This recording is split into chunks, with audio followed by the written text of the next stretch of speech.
College में पढ़ने वाली 20 साल की लड़की को सेक्स की लत लग जाती है। वो अपने बॉयफ्रेंड के साथ संबंध तो बना ही रही थी, वो अपने चचेरे भाई के साथ भी संबंध बनाने लगती है।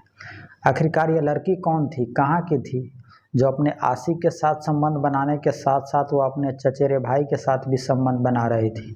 और जब इस लड़की की आप पूरी कहानी सुनेंगे तो आपका खून खौल उठेगा। यह सच्ची कहानी कहाँ की है, आइए विस्तार से समझते हैं। नमस्कार दोस्तों, मेरा नाम है अंकुश और आप देख रहे हैं क्राइम की कहानी क्राइम लीला। दोस्तों, आज की सच्ची कहानी बिहार की है। बिहार में एक ज़िला है मोतिहारी और थाना था हरसिद्धि। हरसिद्धि थाना के अंदर में एक गांव आता है हरपुर।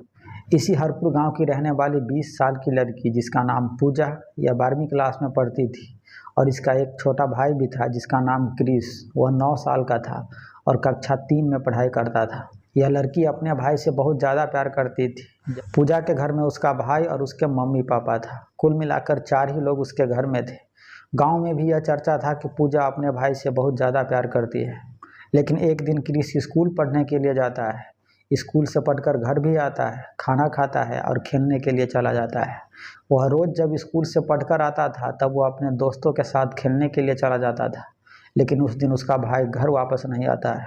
तब वह ज़्यादा परेशान हो जाती है और पूजा की माँ भी परेशान हो जाती है, क्योंकि इससे पहले ऐसा कभी नहीं हुआ था कि क्रिस इतनी रात तक अपने घर वापस नहीं आए। तब पूजा और उसकी माँ रोते पीटते हुए गांव में अपने बच्चों को ढूंढने के लिए निकल जाती है। रात के 8 बज चुके थे, लेकिन क्रिस के बारे में कहीं कुछ पता नहीं चल रहा था।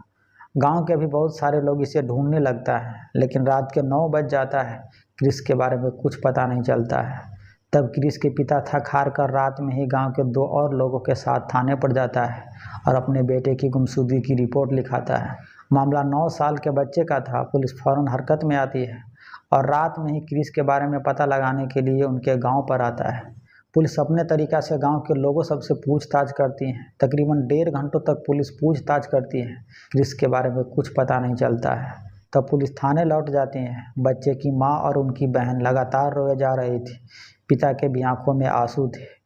माँ, बहन और पिता पूरी रात जग कर बिताते हैं, इस उम्मीद में कि क्रिस कहीं से घर वापस लौट आए। लेकिन सुबह हो जाती है, क्रिस का कहीं कुछ पता नहीं चलता है। तब ये लोग फिर से दोबारा गाँव में ढूंढने के लिए क्रिस को जाता है।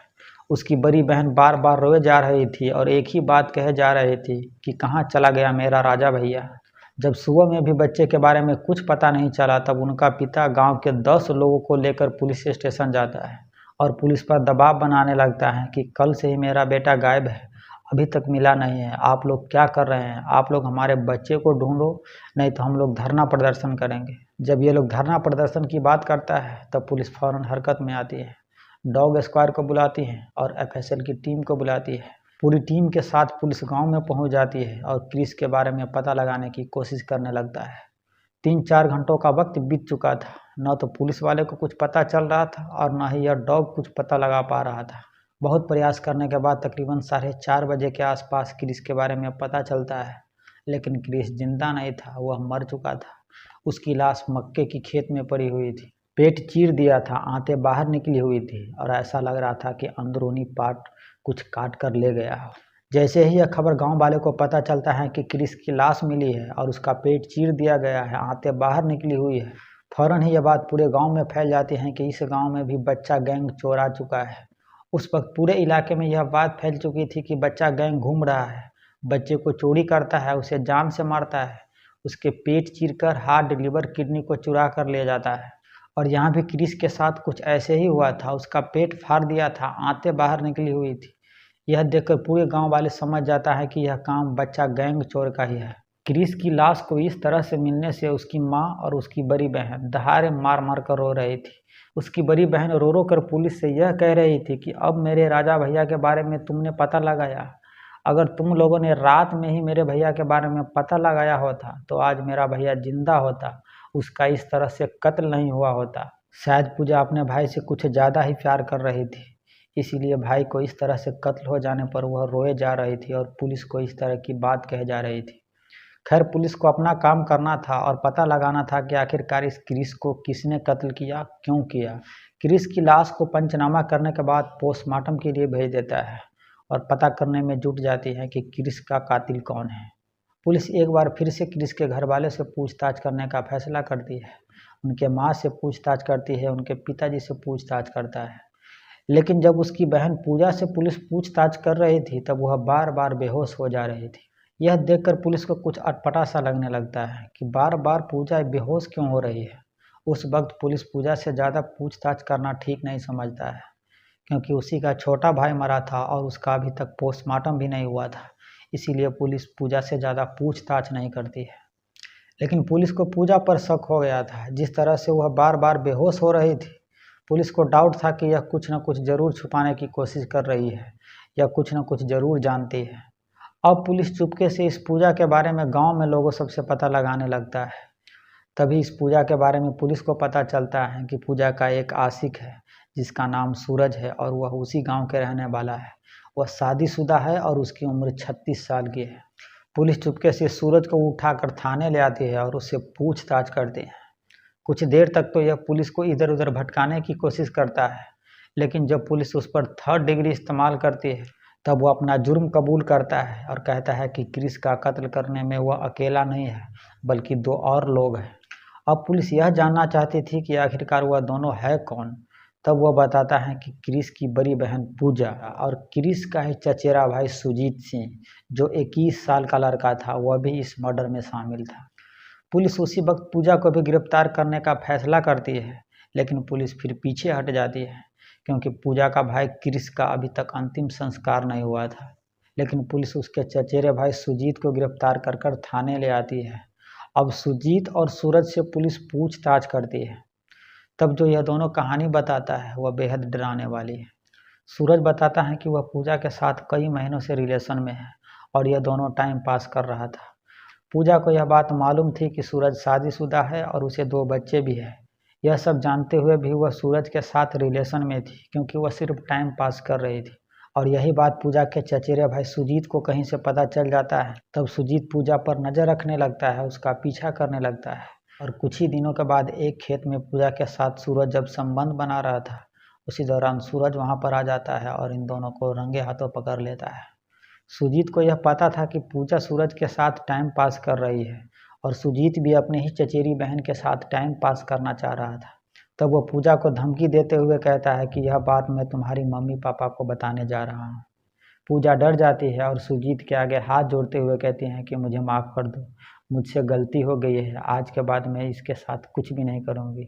लेकिन सुजीत कहता है कि नहीं, मुझे पता है कि तुम सूरज के साथ टाइम पास कर रही हो और मैं चाहता हूँ कि जिस तरह से तुम सूरज के साथ टाइम पास कर रही हो, तुम मेरे साथ भी टाइम पास करो। लेकिन पूजा इनकार कर देती है और कहती है कि तुम तो मेरे चचेरे भाई हो, तुम्हारे साथ कैसे यह सब करूँगी। लेकिन सुजीत पूजा से कहता है कि अगर तुम मेरे साथ टाइम पास नहीं करना चाहती हो तो कोई बात नहीं है। अभी जो तुम सूरज के साथ जो कुछ भी कर रही थी, मैं अभी जाकर तुम्हारे मम्मी पापा को बताता हूँ।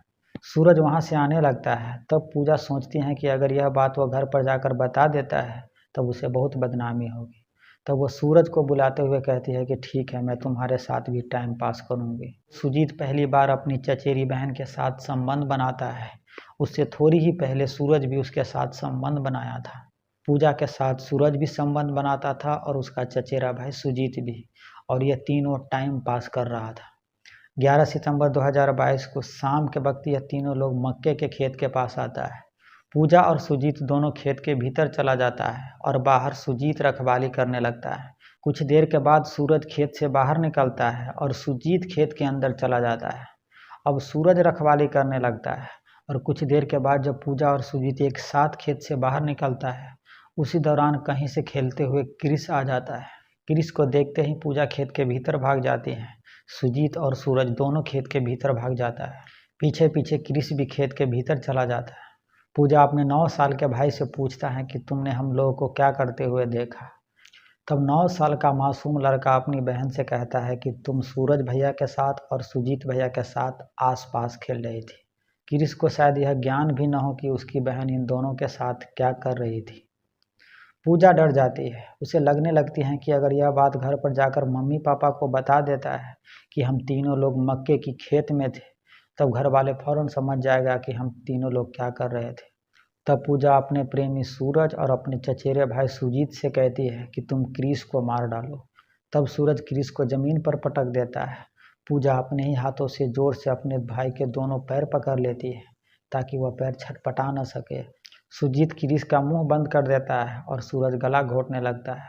थोड़ी देर के अंदर में क्रिस मर जाता है और जब थोड़ी देर के बाद क्रिस मर जाता है तब ये तीनों सोचता है कि अब लाश को क्या किया जाए। तभी सुजीत के दिमाग में यह आइडिया आता है कि क्यों न क्रिस का पेट फाड़ दिया जाए और उसके अंदरूनी अंग को भी निकाल दिया जाए। उस इलाके में यह बात फैल चुकी थी कि बच्चा गैंग घूम रहा है, बच्चे को मारकर उसके अंदरूनी अंग को निकाल कर ले जा रहा है। तब सुजीत अपने घर जाता है, वहाँ से चाकू लेता है, थैली लेता है और फिर वापस आ जाता है। इसके बाद क्रिस का पेट चीर देता है। इसे पेट के अंदर जो कुछ भी समझ में आता है थोड़ा उसमें से काट कर पॉलीथीन में रख लेता है। आते बाहर निकल चुका था। फिर ये तीनों लोग एक एक कर खेत से बाहर निकलता है। सुजीत के हाथ में जो थैला था वह नाली में फेंक देता है। पूजा अपने घर चली जाती है, सुजीत अपने घर चला जाता है और सूरज अपने घर चला जाता है। तो दोस्तों यह थी आज की सच्ची कहानी, जिसमें एक बहन अपने भाई को इसलिए कत्ल करवा देती है, इसलिए कत्ल कर देती है कि ताकि वह अपने दोनों प्रेमी के साथ संबंध बना सके, उसके साथ टाइम पास कर सके। इस कहानी के बारे में अगर आप कुछ बताना चाहते हैं तो अपनी राय हमें कमेंट कर कर ज़रूर बताइए। हम आपसे ऐसे ही सच्ची कहानी के साथ अगले वीडियो में मिलते हैं। तब तक आप अपना बहुत सारा ख्याल रखिए। जय हिंद, जय भारत।